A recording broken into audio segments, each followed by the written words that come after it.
I'd like to invite you to read along with me the Shantideva prayer, which is said daily by the Dalai Lama. This was translated by the Dalai Lama, and then I'll be lighting the chalice.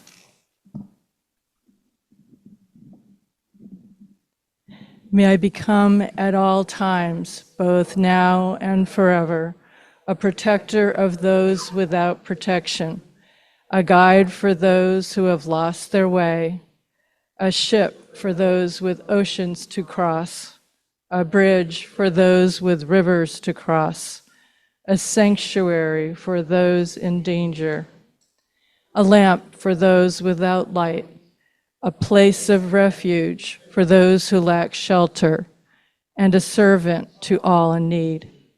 For as long as space endures, and for as long as living beings remain, until then, may I too abide to dispel the misery of the world.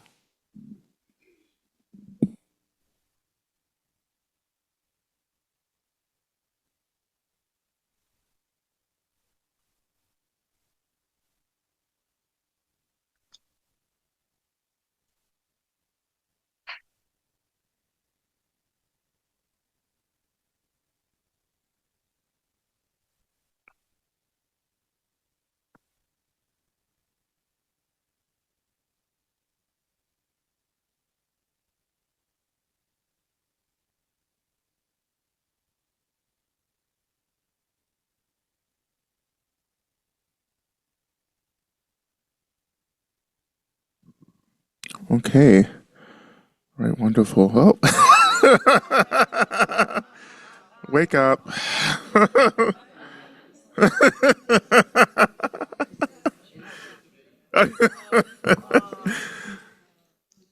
know, that was sudden. Yeah. Okay. Well, welcome back, everyone. I hope you had a really nice evening and a good rest and everything being here on the land. Yeah. I was just kind of sitting here thinking, particularly about this prayer. This is a prayer that we do as well, quite a bit, in our Medicine Buddha practice, which we hold Monday evenings, every Monday evening, online. So that's open to anyone who's interested. And it's such a powerful prayer, Shantideva, as many of you know, Shantideva, having really opened up and created a lot of this language of what it means to be a bodhisattva, and this prayer, which is a composite of like different, prayers throughout his main text, which is the Bodhisattva's Way of Life, is really asking us to become the medicine, which I think is also really hard. Not to do things for people, not to like go and save people, but to cut that agenda out and to say, I will become whatever beings need me to be, which is ultimately what the Bodhisattva is actually praying to become, is to become the medicine, right? In the translation that we use, it's translated, some of the translation says that, may I become the doctor and the medicine. May I be the nurse for all sick beings in the world, right? Of course, at the beginning, may I become the protector, may I become the bridge, may I become the path, right? May I become the community that people need to recover, right? May I become everything beings need. And to become that, you have to kind of move through the sense of self, which is not to say that you have to get rid of self, because in the program, we're not trying to extinguish the self, this idea of like ego death and everything. That's not what we're doing. Like, that's very violent, actually. Getting rid of the ego. If you got rid of the ego And if you're an embodied person, then how would you be in communication, relationship with other beings if there were no ego? But that's also the risk as well, right? Because to be in relationship to the ego means that we will always have the potential to create harm, right? But if you're not in a relationship to the ego, then there's no potential to create benefit, right? So there's the dilemma here, right? So in the prayer, when we're saying, may I shape the sense of self into an experience of benefit. Not to get rid of the ego, but to reimagine the ego, to reimagine the sense of self that is expansive and open to supporting all beings, not just me or I, but us. May we, right? May we get free. Not may all beings get free. This is what we often pray. May all beings be free from suffering. May all beings be free. I don't like that language. I think it's may we all be free, because it's easy for us to disregard ourselves and to say other beings are more important than us. Yes and no. I deserve to be free as much as you do. And it doesn't help for me to disregard what I need in order to show up for you, because that's going to just create a lot of harm for myself, which actually intensifies ego. Because the ego will use anything to solidify itself, be it pleasure or suffering. Right? The sense of I am experiencing. Well, what is experiencing what, right? But the ego can co-opt all of that. You know, you can be a martyr and get lost in an identity location, but then you become attached to it. You know, look at what I'm doing. Look at how much I have dedicated and sacrificed. Why can't other beings be like me? And then poor me. Look at everything that I'm doing and no one cares. That's what happens when there's a strong sense of ego. But like, when I talk about martyrdom in this way, it's like I want to talk about it in a way where we're able to understand that martyrdom is actually coming from a deep love for oneself. It's not that I love you, it's that I love myself enough in order to offer myself, and to offer myself in a way that there's no resentment in the end, because my love helps me to understand what I really am, right? Like it's the realization, the deep realization that, and this is what the Bodhisattva is ultimately trying to obtain, right? This is when we pray to become the medicine, when we offer ourselves in acts of martyrdom, it's the realization of what we really are. Like, you know that, right? So if you have the deep sense that you are an expression of emptiness, right, in space and energy, which is to say that you are a Buddha, right? If you know that, then what are you really giving up? Like when we offer our bodies, when we offer our time, our labor, what are you really offering? Well, you're offering emptiness back to emptiness, ultimately. If you get that, then the resentment dissipates, right? So when we talk about, may I become the medicine, well, you already are the medicine. You just have to believe it, right? You're already free. You just have to remember, right? You're not suffering. You're having a moment that seems like forever and many, many lifetimes, you know, but time is subjective. Time is something that we're creating too. So what is forever? What is countless lifetimes? But even, I don't know, shorter than a second. I don't know, right?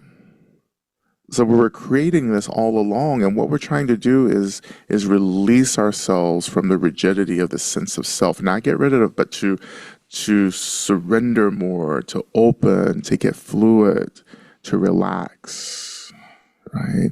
And in that relaxing, we start becoming what is needed, right? But that relaxing again takes us closer, or it takes us back to what we really are, fundamentally what we really are.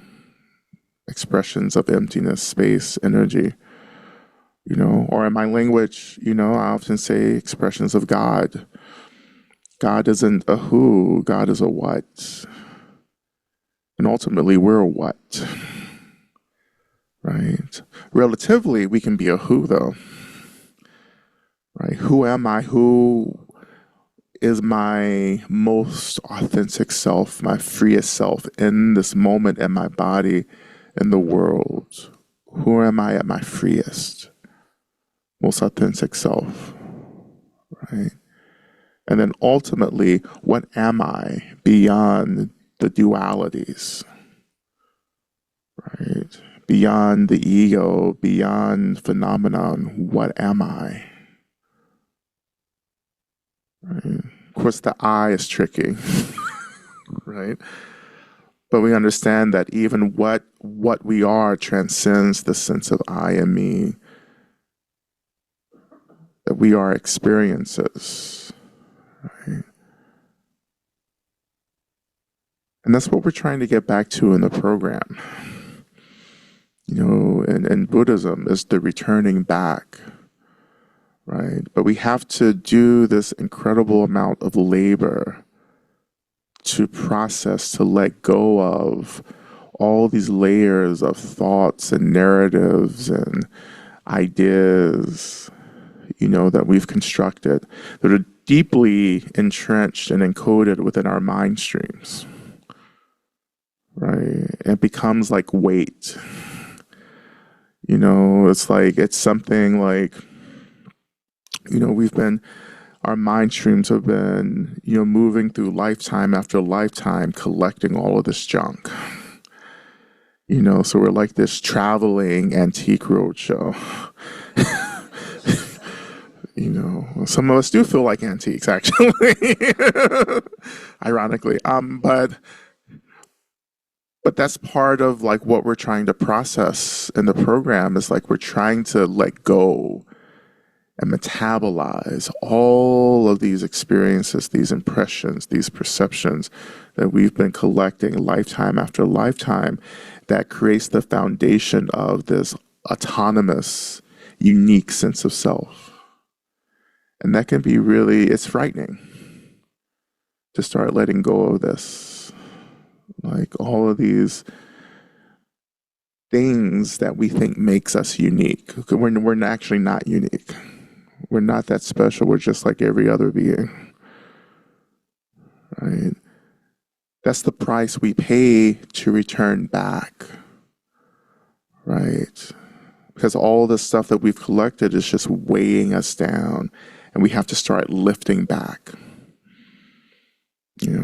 Another way to describe this is you can talk about trauma. Trauma is very dense, right? We get really kind of tethered to trauma in a way that doesn't help us to feel fluid, open, and free, right? And that has to be metabolized. That has to be, worked through and tended to and offered a lot of space as well, which is hard work, right? I think it's hard because we're so self-identified with the density instead of being identified with the space,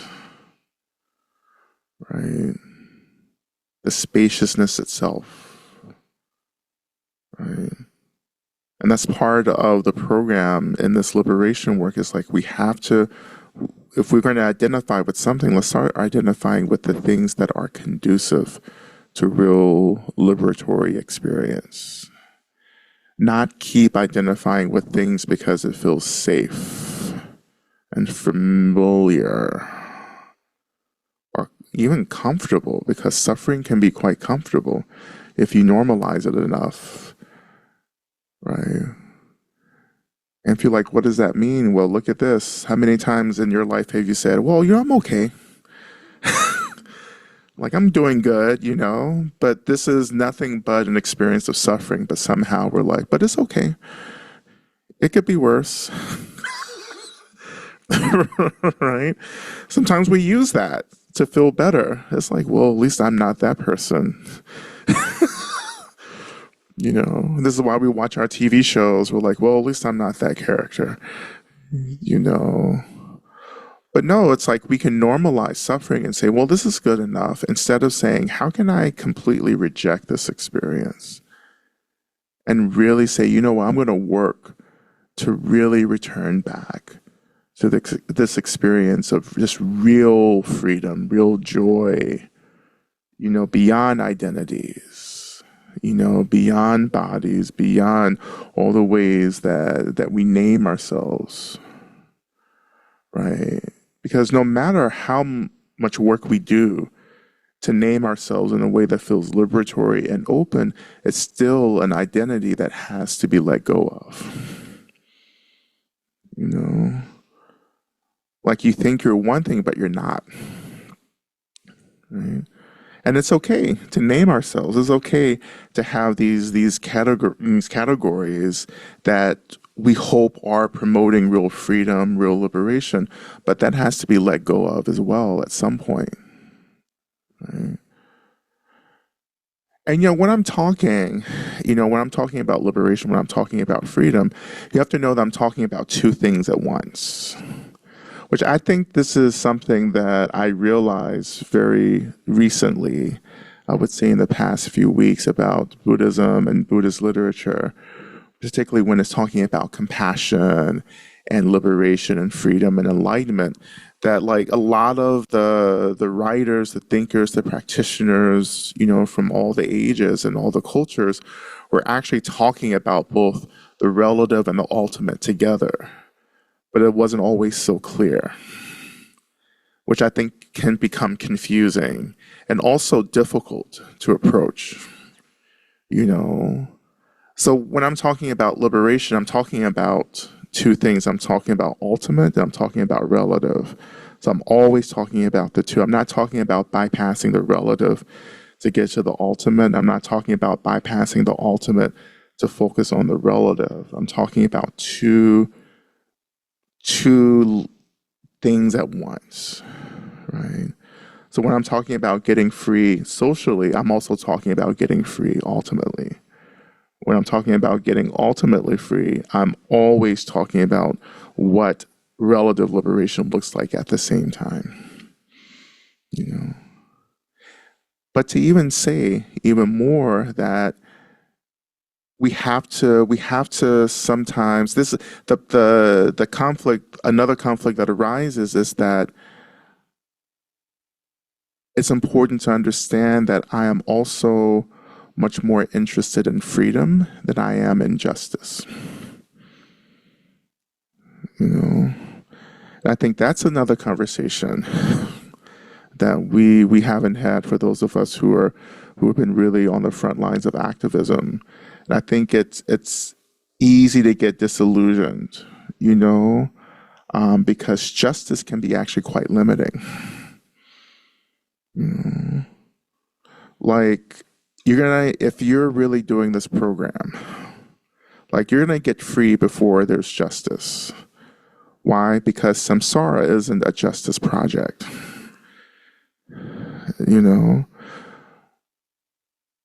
Samsara is an experience we're trying to transcend, not an experience we're trying to transform to make it more comfortable. And at the same time, it doesn't mean that we don't keep working to make it a just experience, but knowing that you're going to get awakened before real justice happens in this realm. Right? Because you will get clearer and clearer about who and what you are, right? And that's going to outpace like the experience of suffering in this realm, the collective experience of suffering in this realm, right? You will outpace a majority of beings, right, who will continue to choose suffering as you're learning how to choose the opposite of suffering, the space, the emptiness, right? So you're going to get free before there's collective justice, right? You may actually get free, awaken before you know any experience of equality for you in this realm, right? And that's something that feels me in a way heartbreaking if we're deeply attached to outcomes in our justice work.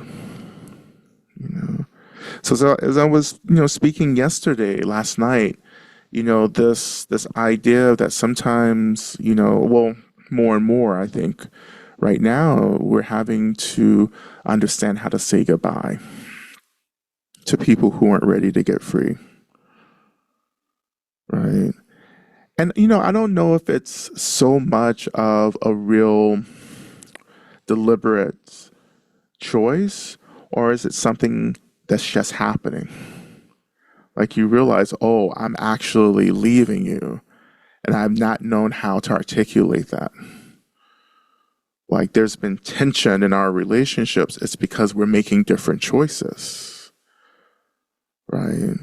And I think this is what's being really revealed right now. We're really getting really clear about who's really choosing liberation, who's really choosing freedom, who really wants to see people taken care of, right? Who really wants to live in a culture and a society where these systems, these institutions are really being abolished. I think that's getting clearer and clearer, And it feels like a tide or something. I don't know. It feels like this thing, this energy that is accelerating, that's taking us further and further away, creating this divide from one another.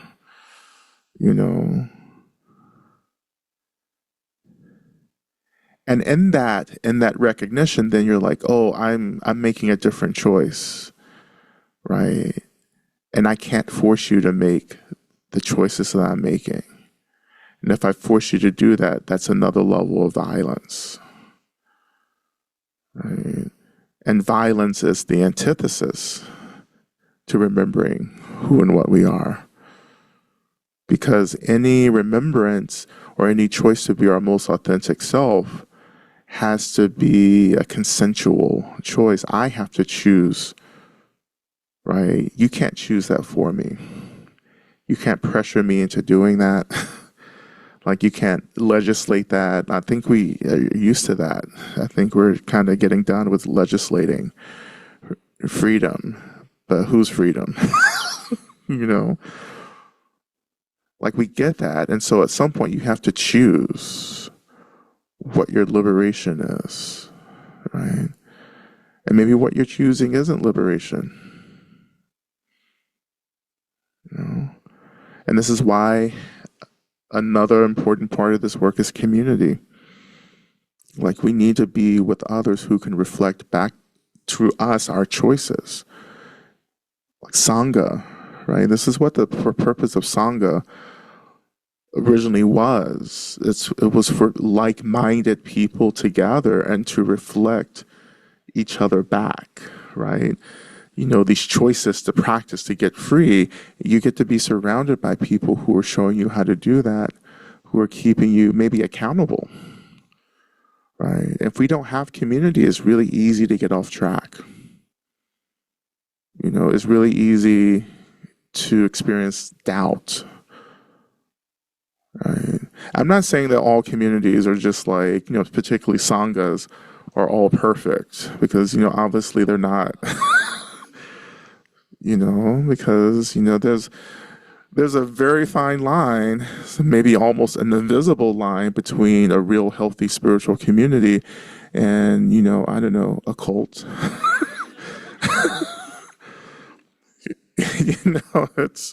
It's kind of ambiguous sometimes, But what keeps us from turning into a cult? First of all, let me just say I don't have any negative opinions about cults. I'm very neutral. I'm always like, just tell me what you're doing first before I make a judgment, because I just think, you know how it is. But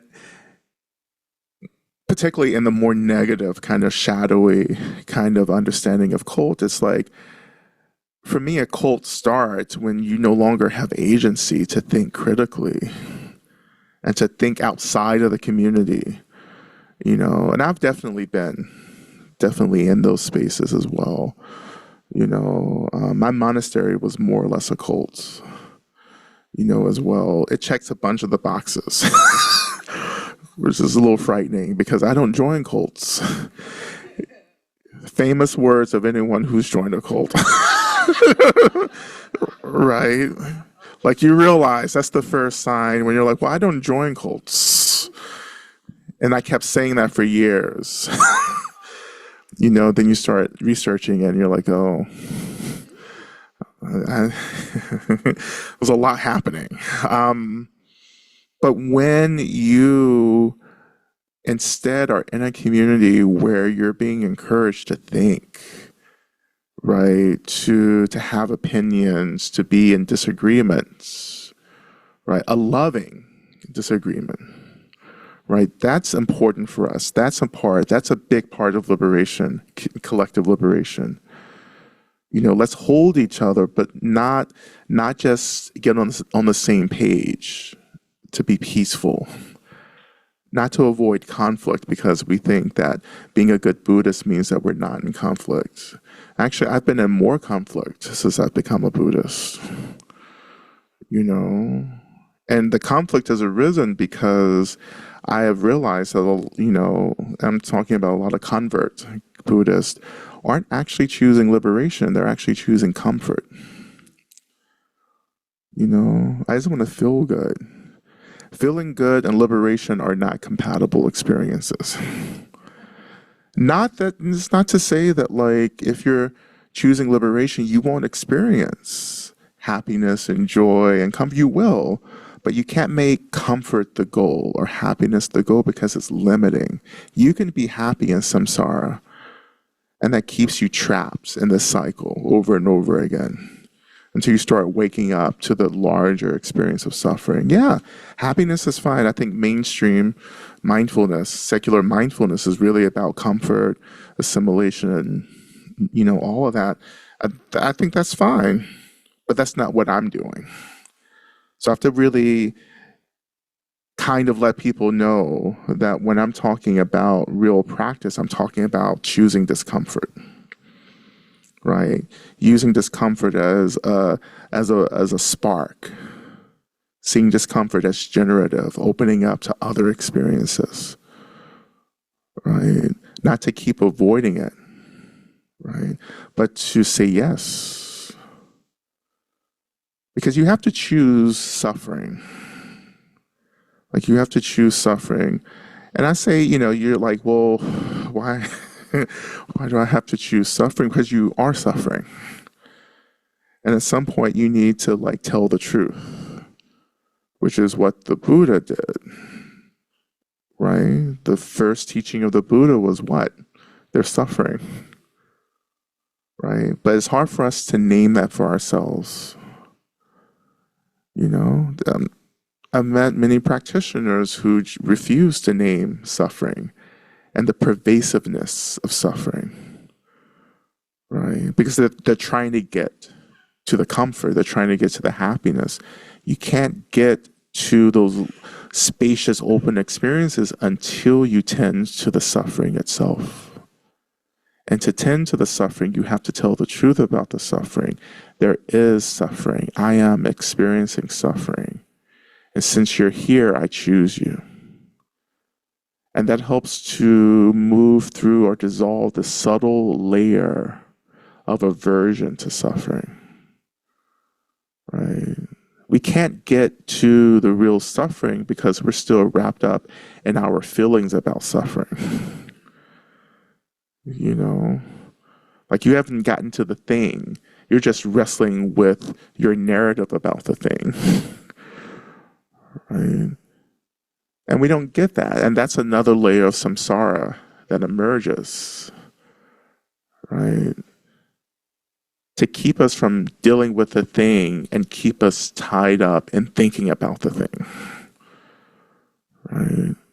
And you have to cut through the thinking to start touching the thing itself, to start touching the fundamental discomfort, to feel it, right?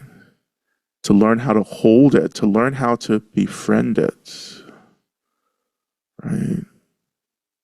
And to move through the suffering to get to the pain as well, right? And that's what we're being asked to do, right, in this practice, in the program, right? But going all the way back to the top, however we got to where we are now, we're going to go right back to the top and go back to Shantideva, right? To become the medicine doesn't mean that, again, the sense of ego evaporates. It doesn't mean that my suffering disappears.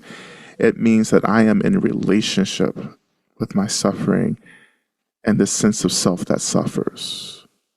My medicine, right, as I become the medicine, what's actually happening is that I am releasing all of my aversion to my very basic experience.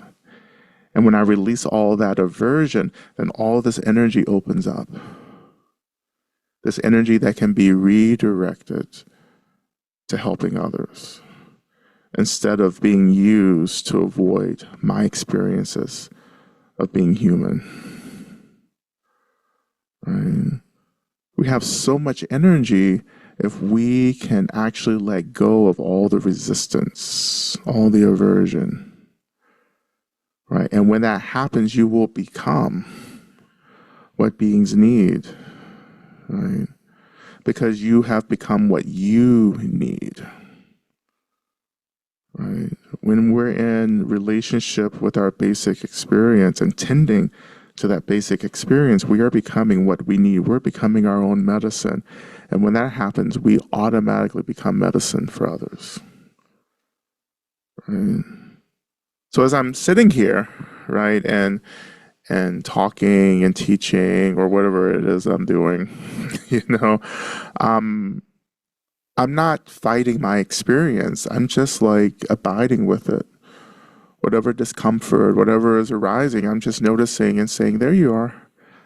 Like I'm not putting a lot of energy in resisting. I'm actually putting my energy in being in space, right?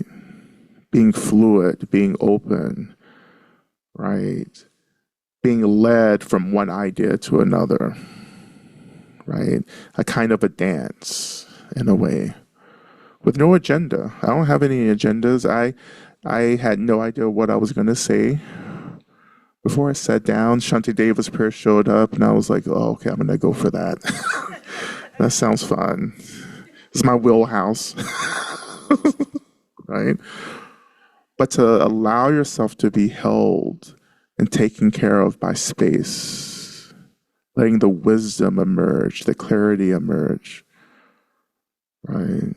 Because it's not that I'm teaching anything, I'm just narrating my experience in this moment.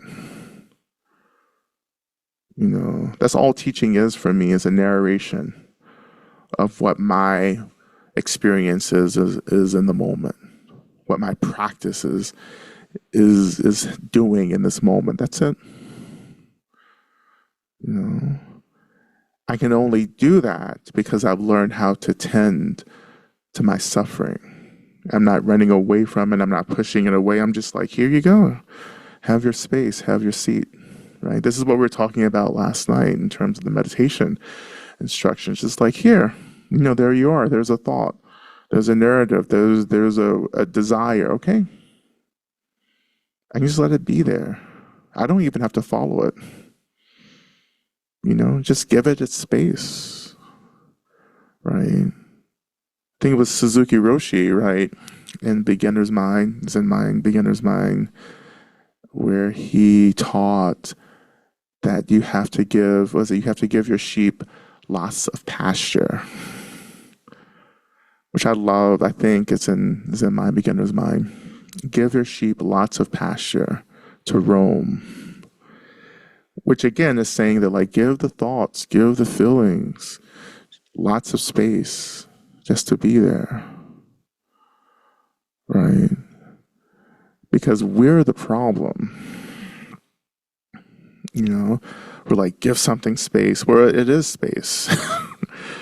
Let everything dissolve back into emptiness where it is emptiness. It's like we're late to the game, right? We're having to remember, we're having to return back to how things actually are. And that's the practice. That's the program that we're on.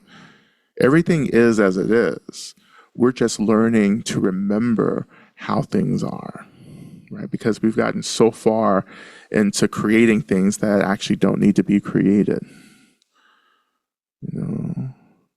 So we're just returning. That returning is just relaxing. We're real busy. We're overactive, right? The meditation being the path of non-meditation, non-doing, which is hard to understand that at the beginning of your meditation practice when you find yourself exhausted after 5 minutes of meditation. You're doing something, right? And then over time, it's like, no, actually, there's nothing to be done at all. That's the secret wisdom, the secret teachings. There's nothing happening, right? The only thing that's happening is training myself to be less active, right? Training myself to be less active in my body and my mind in a world that's driven by reactivity and action and productivity and creating. Constantly producing. If you're not constantly producing, there's something wrong with you. And we have to push against that. We have, villainized resting. Right? The more we work, the more we're doing, the more we're rewarded. And that's what we have to disrupt. Right? Why do I have to work so hard to have like the basic necessities? Right? I think these are the big questions that are coming up for many people now. How do I get off this wheel? Right? But first and foremost, that begins, I think, as practitioners and our practice. Like practice, meditation becomes a workshop where we're able to put these principles into practice that we can train in and then take them out into the world, right? So everything that we're trying to do in the world, we first begin to do in our meditation practice. The divesting work, the reorientation, the relationship to space and fluidity, which is authenticity and openness. Like this is what we're trying to do first and foremost in our practice. And then it begins to be naturally, with some effort at the beginning, but it begins, whatever happens in our practice begins to be expressed in the world around us. So this is, when we say you become the change you wish to see. I can't create a change in the world that I am not experiencing in my own body and in my mind. This is why some of us also feel deeply limited. You're like, oh, I want all the racism and everything in the world to be disrupted, but you haven't done that work for yourself, right? And that work is about letting things die, right? Which is going to feel like an actual physical death. I know, right?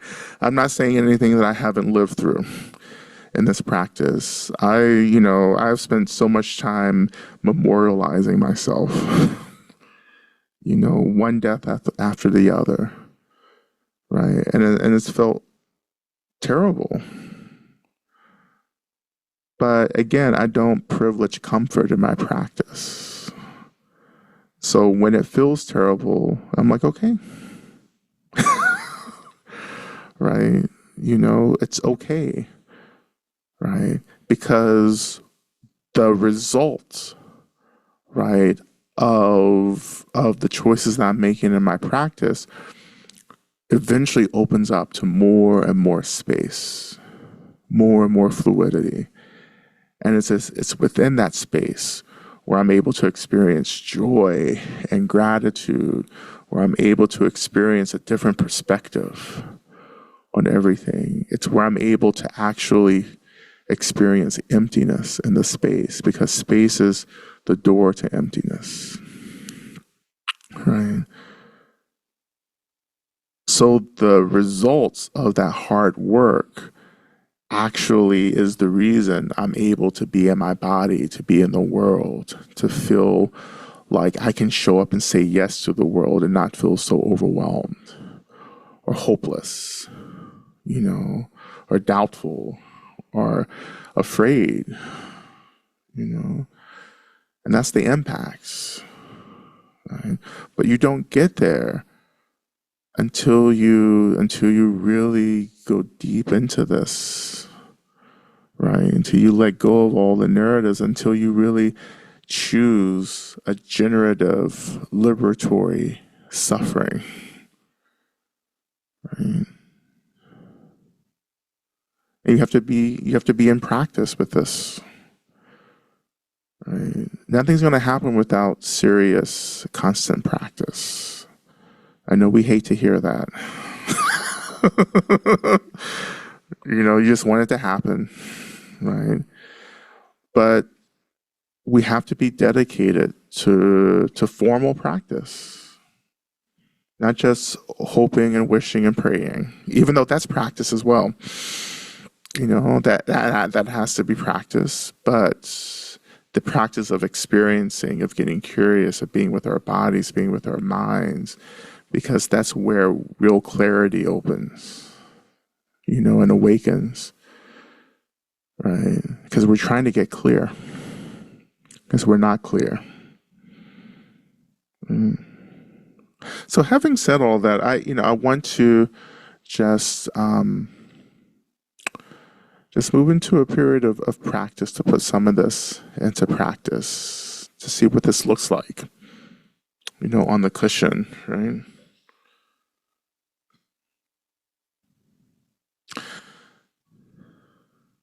So I'll take you through my, I would say my custom of practice, which is more than just, okay, everyone get ready and go. See what?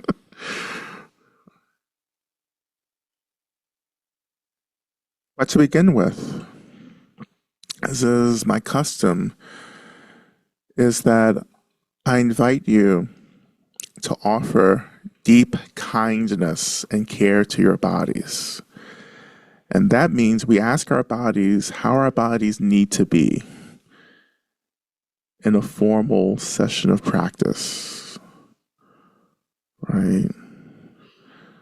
So I think a couple of things come up. The first thing that comes up is, oh, this is how I was taught to be a good meditator and a good practitioner. I'm not interested in that, because that's not often kind, right? If I were to sit how I was taught, I would be in full lotus, but my middle-aged hips don't, and knees, have a different experience.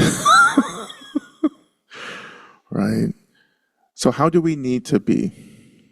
So we can be sitting, we can be lying down if you want, right? You can be standing up, if you have ADHD, if that's something you identify with, then sitting still is not the best thing. So you figure out how to be in motion and movement. And if that's the case, you can do that. I have people online who come into sessions on treadmills because they have to, right? Because they can't sit still, right? So being able to sit still is not a prerequisite. for meditation. What's a prerequisite is the intention to pay attention, to know what you're doing and why you're doing it. Right? So I would say make yourself comfortable, but that's a very relative term, right? So ultimately, I say let's come into a position that feels as if you can balance both comfort and discomfort, and not feeling distracted by either.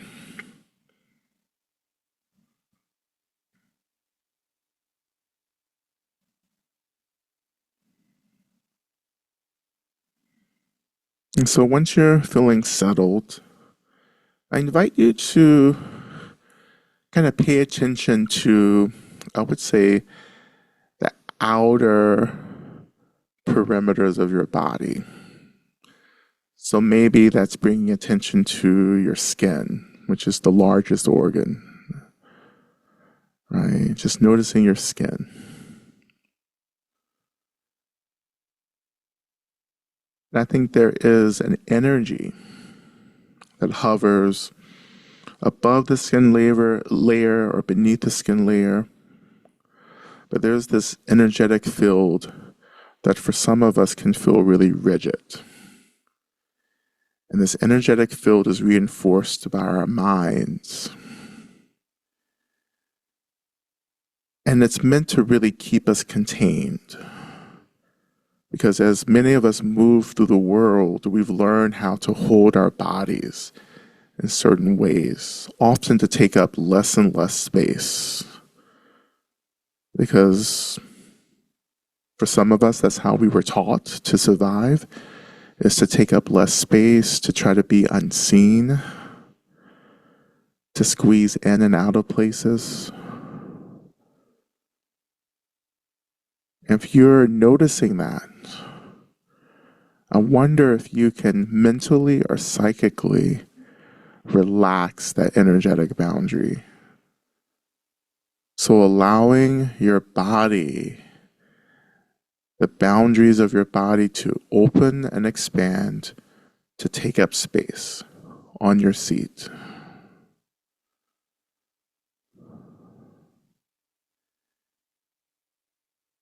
And as you're expanding like this, allowing the seat to really rise and hold you and support you.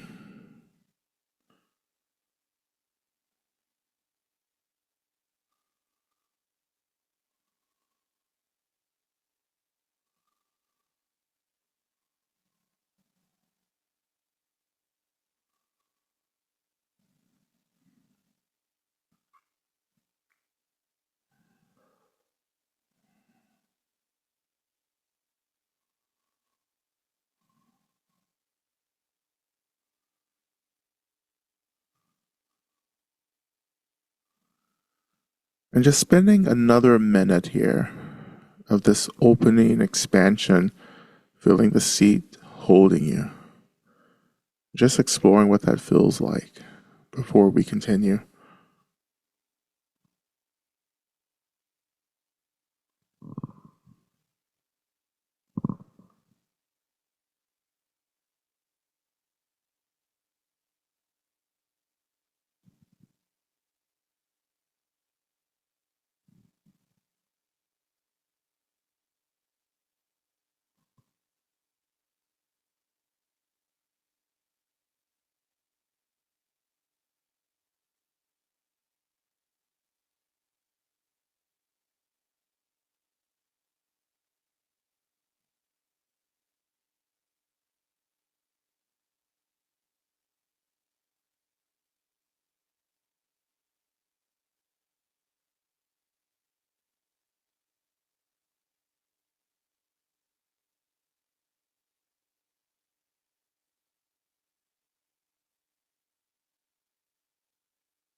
All right, just a few more seconds here.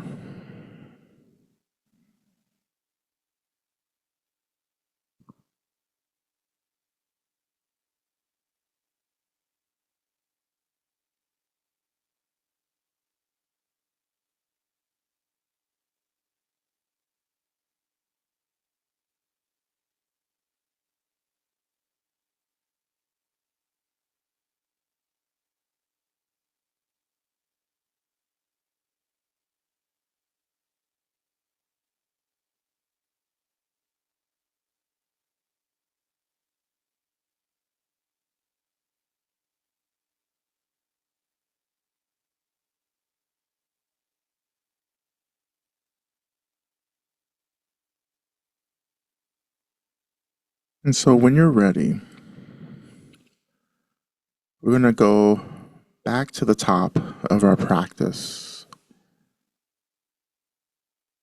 And I invite you to contemplate, to reflect on why you're practicing. Not why you're practicing now, but in general, why do you practice?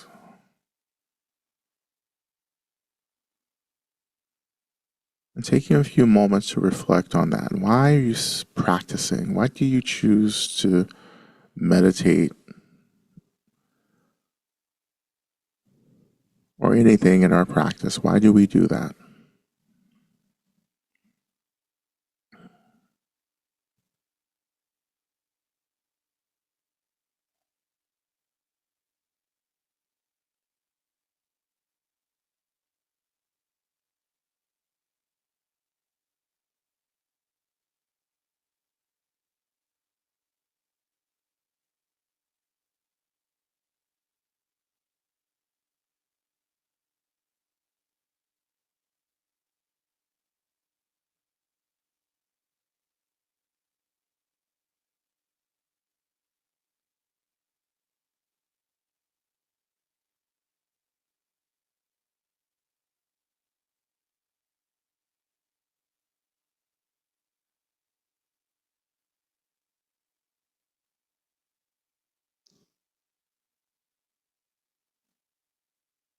And so, considering everything that you reflected on, I wonder if your main reason for practicing is to get free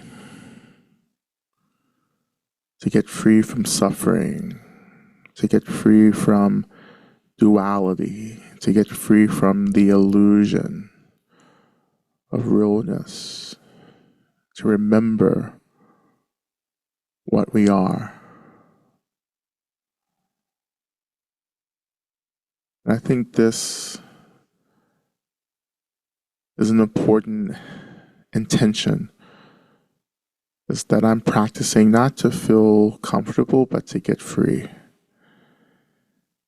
Because when I am able to start getting free, I'm able to help others to get free.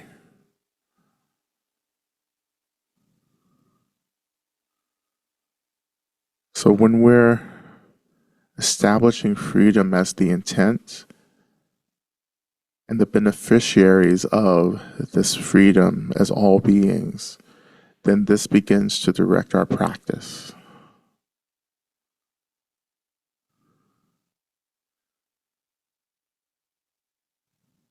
And as long as you're practicing to get free and to help others get free, then I'm okay with you also saying that you're also practicing to feel good or to look good. That has to be third. Because we have to remember that it's okay to have fun. Liberation work isn't fun, but we bring elements of fun into it. The Buddha laughed somewhere at some point.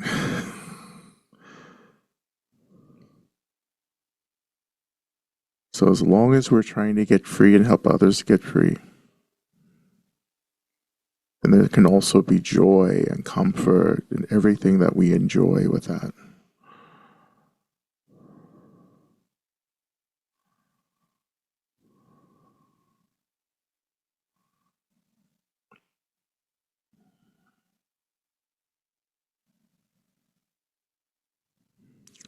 And so when you're ready, let's go deeper into the practice. And I invite you to shift your attention to the seat. Once again, noticing the weight of your body, the density of your body, and the seat rising to hold you. And if you're standing up, you can feel the floor under you. If you're lying down, again, feeling the surface under you, supporting you.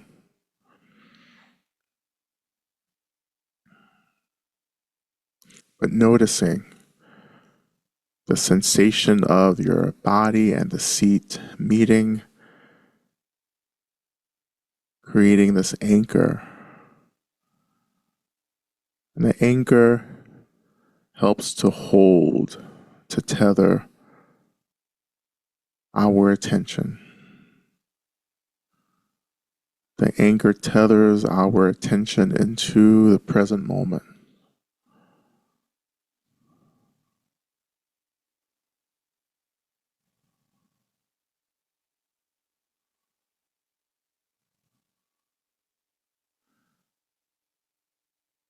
And just for a minute, as you're experiencing this tethering, this anchoring, allowing yourself to just notice other things rising or coming into focus around you. Sounds,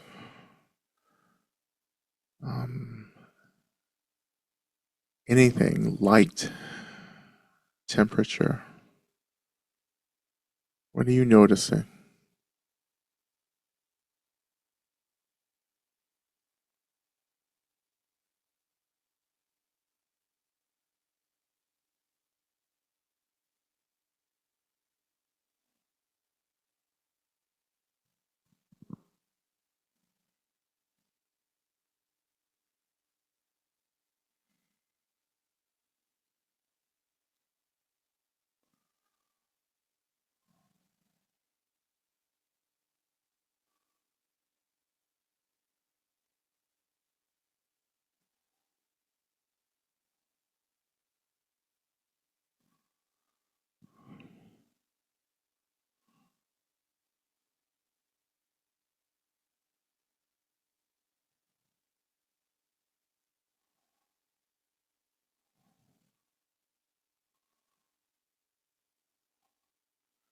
So a couple more seconds here.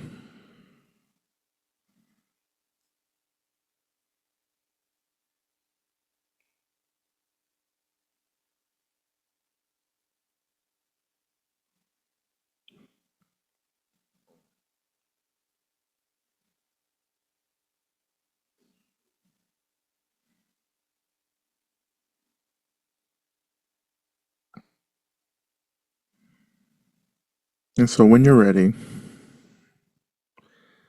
let's move deeper. And this is when I invite you to turn your attention to the earth, the lands under us. And as we think about the land, we begin touching the land.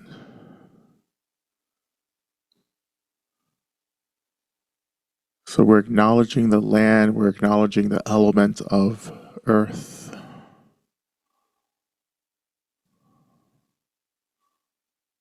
And we first want to greet the earth. As simple as thinking, hello, I acknowledge you.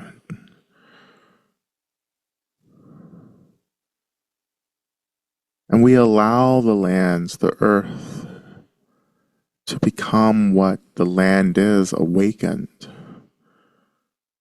conscious. In many traditions, we call the earth the mother.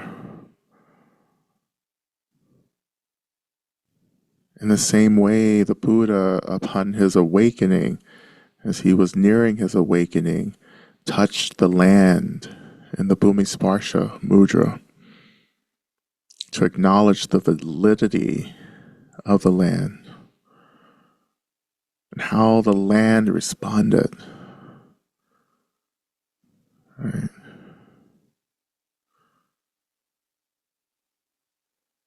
Of course, the earth responded and said, yes, of course you deserve to be free. You are free.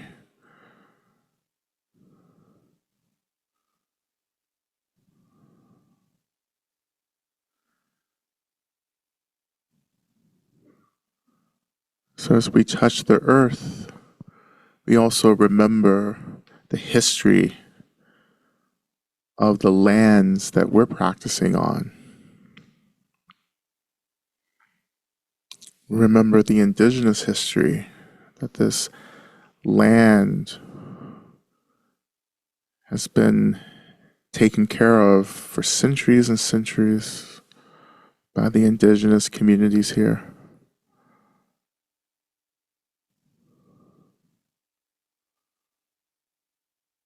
So remember the people of this land. Remember that the land has held so much violence. We acknowledge that.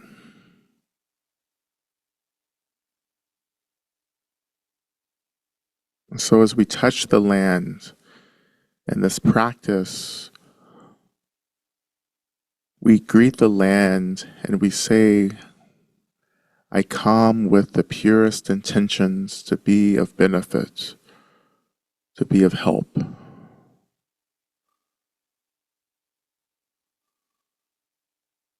Not to create further harm, but to heal, to acknowledge, to become aware of.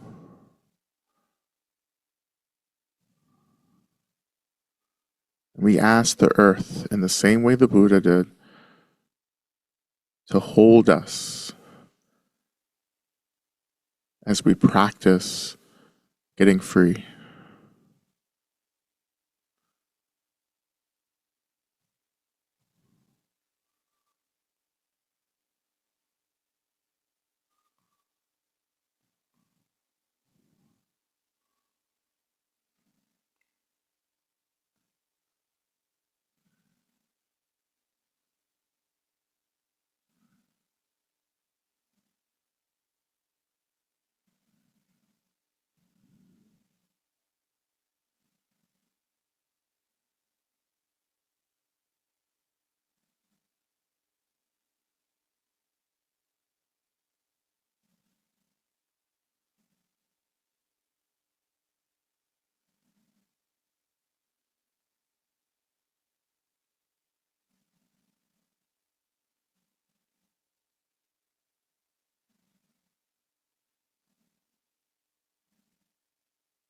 So I wonder if you can feel any shift, particularly in how we're noticing the expression of the earth, the land, in our practice.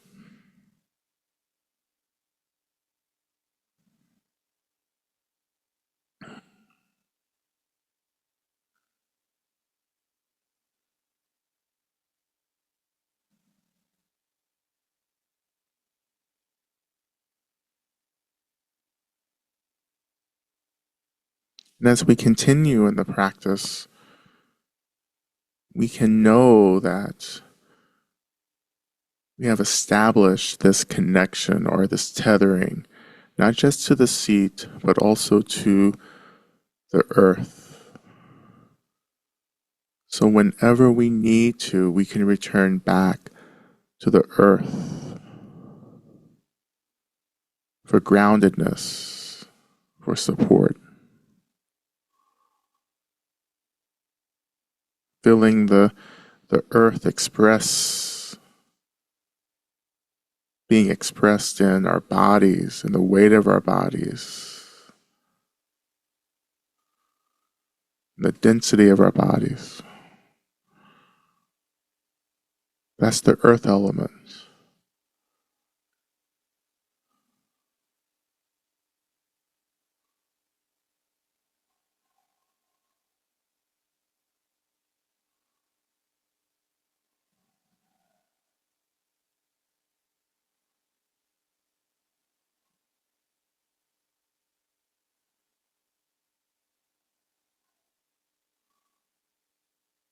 And so let's continue.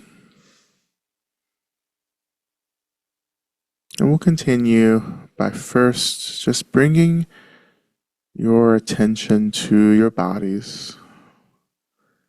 Just noticing your bodies, acknowledging that you are embodied.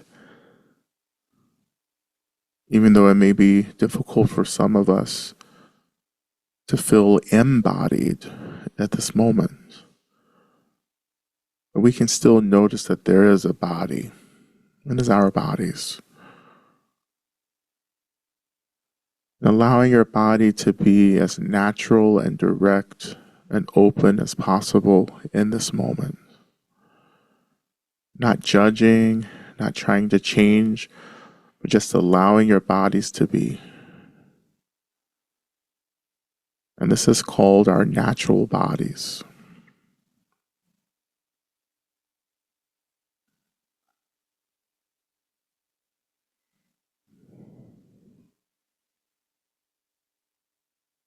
And when you're ready,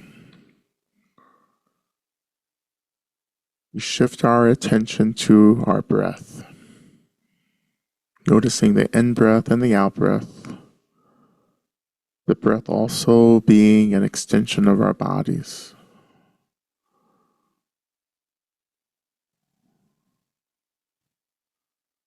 Just allowing the breath to move through its cycle of inhalation and exhalation. Not changing anything, but just noticing. This natural cycle of breath is our natural breath.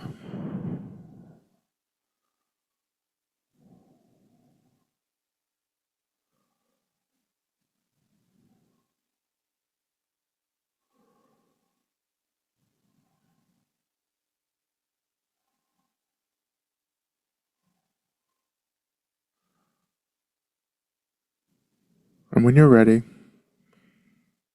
we shift our attention to our minds, but particularly the rising and falling of thoughts, emotions, other narratives and storylines. Noticing all these thinking patterns and concepts.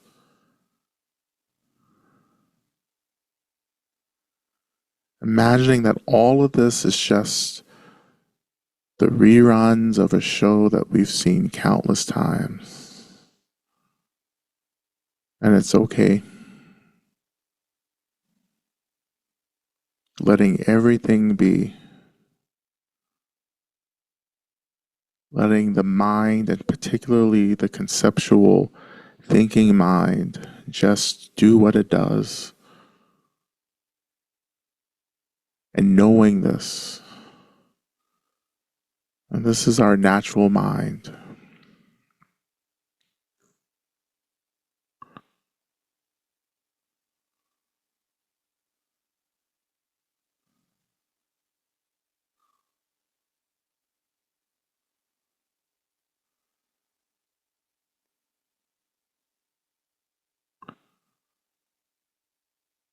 And so again, noticing our natural bodies, our natural breath, and our natural minds, integrating together into this one experience. And this one experience being called our natural selves. The natural self, your natural self, arising in this moment.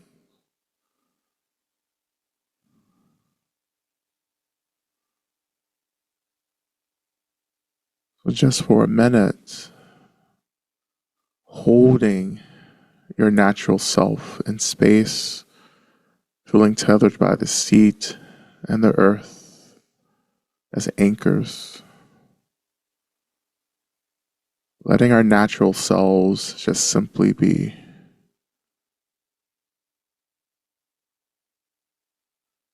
And allowing ourselves thus to experience, not just think about, but to experience who we are in this moment. And what does that feel like?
And we can notice how everything arises within space itself. Space being boundless, unlimited. And sometimes we think that space is something we can use to tend to other things, to other thoughts, other emotions.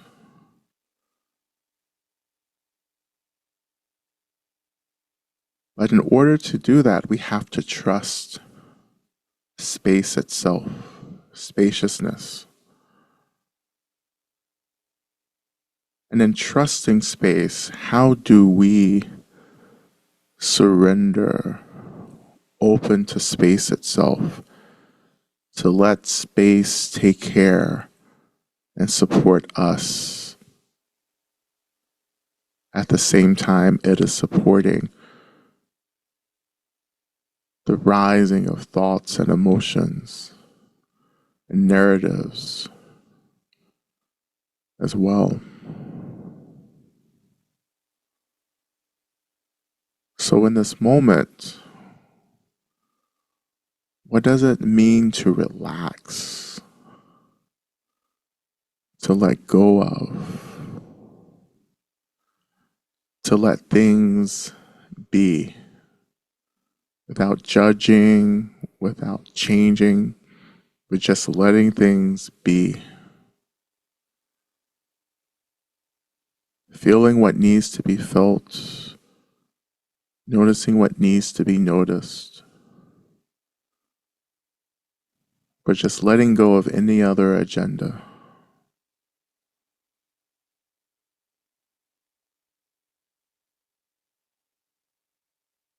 Letting space take care of everything, including you.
And even in our practice right now,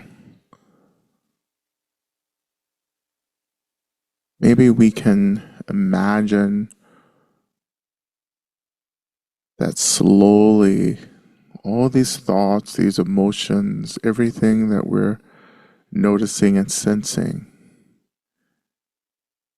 begins to dissolve a little bit into the spaciousness. Maybe it doesn't disappear completely, but maybe things get softer, right? A little more transparent,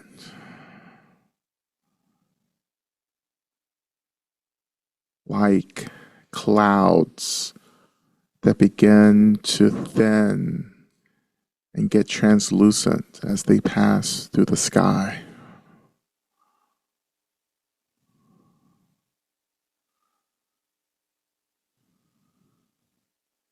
And in that thinning, that slight dissolving,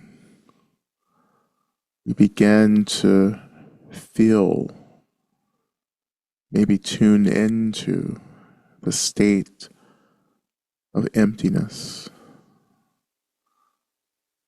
which can be very, very, very subtle. But just noticing how things become soft and a little more open, and how that points us towards the experience of emptiness itself.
So just a few more seconds here.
And so when you're ready, I invite you to shift your attention back to your seat, noticing the weight of your body and the seat rising to hold you. Allowing yourself to come back into this moment.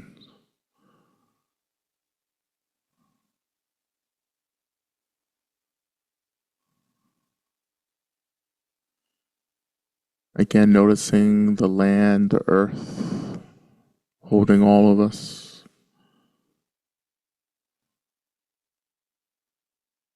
We're just allowing ourselves to come back into this timeline, this moment, back to the body, the breath, the seat.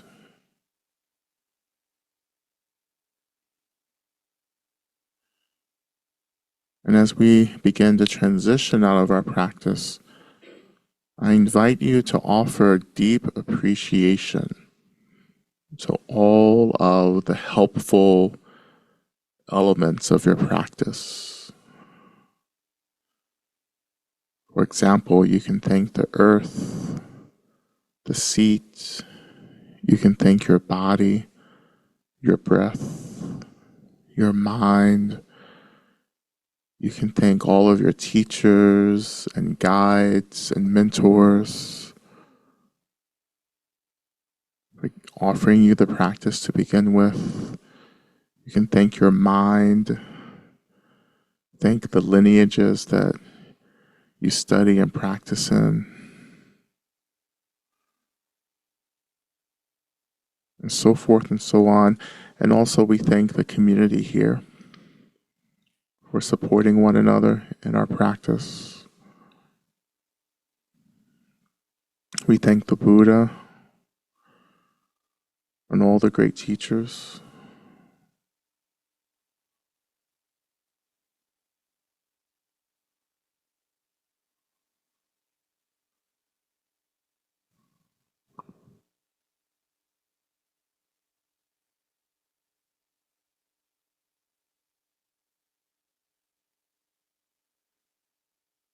And when you're ready, when you feel complete, I invite you to begin to reawaken your bodies through simple, slow movements, moving through cleansing breaths as well, breathing deeply, inhaling through the nose and nice and long out of the mouth.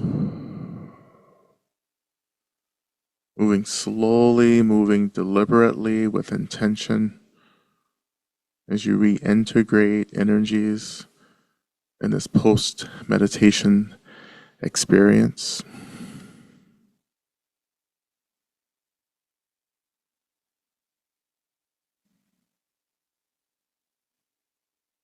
Right.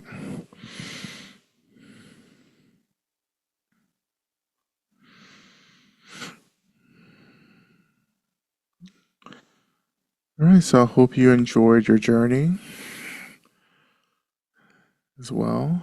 And so we are at time, but we'll come back this evening and just have more time for questions and discussion for sure. Right.